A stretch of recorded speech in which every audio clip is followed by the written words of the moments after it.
રાધે રાધે.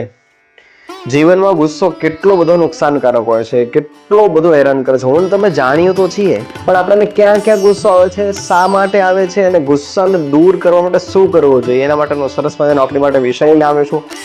જરૂરથી મારી ચેનલ નવા આવે તો મારી ચેનલ સબસ્ક્રાઇબ કરી લેજો, લાઈક કરજો અને શેર કરજો. જીવનની અંદર ગુસ્સો બહુ જ નુકસાનકારક હોય છે. પોતે પણ સળગે અને બીજાને પણ સળગાવે છે. આપણાને પરિવારની અંદર ક્યાંક નાની મોટી આપણી ઈચ્છા પ્રમાણે કામ ના થયું તો આપણને ગુસ્સો આવી જાય. ઘરમાં બાળક તોફાન કરે, મસ્તી કરે, આપણા કહ્યું ના કરે ત્યારે આપણને ગુસ્સો આવી જાય. વડીલ હોય, માતા પિતા હોય, આપણા ઉપર ગુસ્સો કરે, બે શબ્દો આપણને કહી દે તો આપણને ગુસ્સો આવી જાય છે. બિઝનેસ કરતા હોઈએ તો બિઝનેસમાં ક્યાંક જેટલું ઓવરટર્ન અથવા જેટલું પ્રોફિટ થવું જોઈએ એમાંથી થોડુંક ઓછો થાય તો આપણને ગુસ્સો આવે. આવું કેમ થયું મારી સાથે, મારા બિઝનેસમાં કેમ આવો લોસ છે.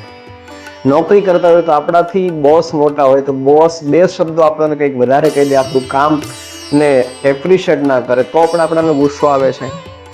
કોઈ નાનો વ્યક્તિ હોય એને એપ્રિશિએટ કરે, આપણે ગમે એટલી મહેનત કરતા હોય તે છતાં આપણને એપ્રિશિએટ ના કરે, આપણને. ગીતાજીમાં ભગવાને અર્જુનને સ્પષ્ટ કીધું છે, ક્રોધ છે ને એ માણસને ક્યારે આવે છે તો કે જ્યારે એના જીવનની અંદર મોહ પામે છે.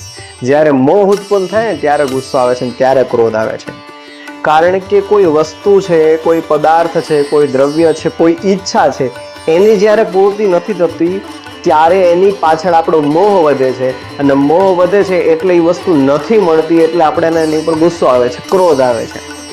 નાનું બાળક હોય, આપણે પાણીનો ગ્લાસ ભરીને લાવવાનું કીધું ને આપણે આપણી પાસે પાણીનો ગ્લાસ ભરીને ના લાવે, વાત સાંભળીને તો આપણને ગુસ્સો આવે. ઘરમાં ધર્મપત્ની હોય, આપણે જમવાનું બનાવવાનું કીધું ના બનાવે ત્યારે આપણને ગુસ્સો આવે છે. વડીલ હોય, આપણું કહ્યું ના માને અને તે છતાં પણ આ જીદ પ્રમાણે આપણાથી વિરુદ્ધમાં જાય અને પછી હેરાન થાય, પછી આપણને ગુસ્સો આવે કે અમે કરવાની ના પાડી તે છતાં તમે શું કામ કરો છો, ત્યારે આપણને ગુસ્સો આવે છે. બિઝનેસની અંદર ખૂબ મહેનત કરી હોય, ખૂબ પરિશ્રમ કર્યો હોય, આપણે જે વર્ષે અચીવમેન્ટ, જે ગોલ માન્યો હોય, ગોલ ના મળ્યો હોય ત્યારે આપણને ગુસ્સો આવે છે. વિદ્યાર્થી ક્ષેત્રની અંદર બાળક ભણતું હોય ને એ પ્રમાણે આવડતું ના હોય, અથવા કોઈ વિષયની અંદર વધારે પડતું ખબર ના પડતી હોય ત્યારે એને ક્રોધ આવે, ગુસ્સો આવે છે. આ બધાનું કારણ એક જ છે કે આપણાને જ્યારે જીવનમાં કોઈ વસ્તુ પ્રત્યે અથવા કોઈ ગોલ પ્રત્યે અચીવમેન્ટ કરવાના પ્રયાસ કરીએ અને આપણને અચીવ નથી થતું ત્યારે આપણને ક્રોધ આવે છે. અને મારીને તમારી માટે ક્રોધ એટલે બહુ જ ખરાબ વસ્તુ છે. ક્રોધના કારણે જ મહાભારત ઉત્પન્ન થઈ. ક્રોધના કારણે જ અર્જુને પોતાના પરિવાર સાથે લડવું પડ્યું. ક્રોધ વિભીષણ રાવણથી દૂર થયો. ક્રોધના કારણે બધી જ વસ્તુ બની છે. અને ક્રોધના કારણે જ જનકે ના શબ્દ સાંભળવા પડ્યા લક્ષ્મણના મોઢેથી, એક ક્ષત્રિયના દીકરાથી. એટલે ક્રોધ ઘણું બધું કરાવડાવે છે ને એ ક્રોધ જીવનમાં નાશ સિવાય કંઈ આપતો નથી. એટલા માટે ક્રોધને કંટ્રોલ કરવો ખૂબ જરૂરી છે. તો આપણને વિચાર આવે કે ક્રોધને કંટ્રોલ કઈ રીતે કરવો, તો સૌથી શ્રેષ્ઠ વસ્તુ છે કે જ્યારે આપણને ક્રોધ આવે ને ત્યારે સૌથી પહેલું કામ કરવું કે ભગવાનનું સ્મરણ કરવા લાગે. અથવા એ પણ ના થઈ શકે અને ક્રોધ આપણો વધતો જાય સમય પ્રમાણે, અને જે સામે માણસ ઊભો છે અને જેટલો એની ઉપર ક્રોધ કરીએ છીએ માણસથી દૂર થઈ જવું જોઈએ. ઘણા સમય પહેલા પણ મેં આની ઉપર વિડીયો બનાવેલો છે, પણ તે છતાં મને વિચાર આવે કે શ્રેષ્ઠ વિડીયો બનાવું જેના દ્વારા આ ક્રોધ પર માણસ કંટ્રોલ કરી શકે અને પોતાનું જીવન અને પોતાના પરિવારનું જીવન બચાવી શકે. ક્રોધથી દૂર થવું હોય, ક્રોધ ના કરવો હોય,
એકાગ્ર ચિત્ત કરી અને કોઈ પણ જીવનની સફળતા માટે કોઈ પણ કાર્યને મેળવવા માટે, પ્રાપ્ત કરવા માટે, કોઈ પણ કાર્યને સફળ બનાવવા માટે જો જોઈતું હોય તો સૌથી પહેલી વસ્તુ છે ક્રોધથી દૂર રહેવું.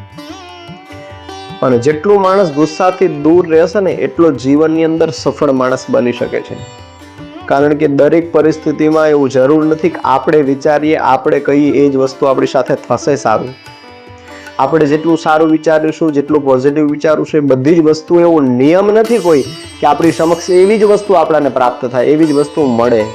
ક્યારેક ક્રોધ ઉત્પન્ન થાય એવી પરિસ્થિતિ પણ આવી શકે છે અને ક્યારેક અચીવમેન્ટ માટે અસફળ થવું પડે એ પણ પરિસ્થિતિ આવી શકે છે. એટલે જીવનમાં યાદ રાખવું કે મોહ રાખવો નહીં કોઈની પ્રત્યે. પછી વસ્તુ હોય, માણસ હોય કે પરિસ્થિતિ હોય, આ બધાની પ્રત્યે જ્યારે મોહ જાગૃત થાય ને ત્યારે આપણા મોહ પ્રમાણે આપણી કાર્યની સફળતા નથી મળતી અને પછી એનાથી ક્રોધ ઉત્પન્ન થાય છે. અને ક્રોધને દૂર કરવો હોય તો સૌથી પહેલો જીવનમાં મોહ કોઈ વસ્તુ ને કોઈ દ્રવ્ય પ્રત્યે રાખવી જોઈએ નહીં. મોહ રાખવાની જરૂર નથી ને મોહ નહીં રાખો તો આપોઆપ ગુસ્સો શાંત રહેશે. એટલે જીવનમાં ક્રોધથી દૂર થવું હોય ને સૌથી પહેલું કામ કરવાનું છે કે મોહ દૂર કરવો જોઈએ. અને મોહ જેટલો આપણો ઓછો હશે ને એટલો ક્રોધ આપણા જીવન માટે. આ વિષય કેવો લાગ્યો મને જરૂરથી જણાવો અને રાધે કૃપા ગૌ સેવા ધામ મારી ચેનલ સબસ્ક્રાઇબ કરજો, લાઈક કરજો, શેર કરજો. આપ સૌને રાધે રાધે.